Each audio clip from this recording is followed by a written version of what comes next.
அதெல்லாம் ஞாபகம் இருக்கு. நம்ம 2 பேரும் சேர்ந்து டின்னருக்கு போகணும், அதானே?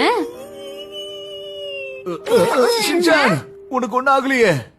அம்மா கையால சமைச்சதை சாப்பிட்டு நான் வெறுத்து போயிட்டேன். அப்படியா? அவ்வளவு லீவு கிடைச்சும் என்னால ஓய்வு எடுக்கவே முடியல. என்ன இப்படி இருக்கு இந்த இடம்? நான் வீட்டுல இல்லைன்னதும் இந்த வீட்டை எப்படி நாசம் பண்ணி வச்சிருக்க பாரு. ஓஹோ, வீட்டை பாத்துக்கணும், ரெஸ்டாரண்ட பாத்துக்கணும், எவ்வளவு வேலையை ஒருத்தியே பாக்குறது. என்னால முடியல. எனக்கு தெரிஞ்சு ஷின்சான் இத பத்தி மொத்தமா மறந்து போயிருப்பான். வாங்க சாப்பிடலாம்.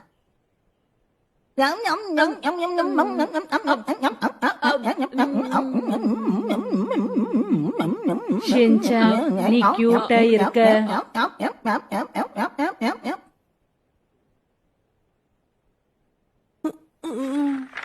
ஆ,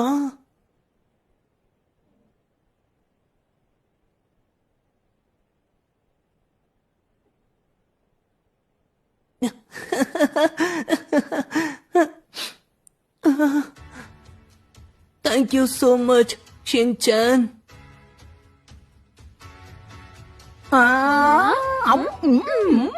நீங்க ரொம்ப டேஸ்டியா சமைச்சிருக்கீங்க. Thank you, Shinchan. ஆமா ஷின்சான், யாரோட டிராயிங்க வரைஞ்சு வச்சிருக்க? இவங்கெல்லாம் என் லைஃப்ல ஹீரோ.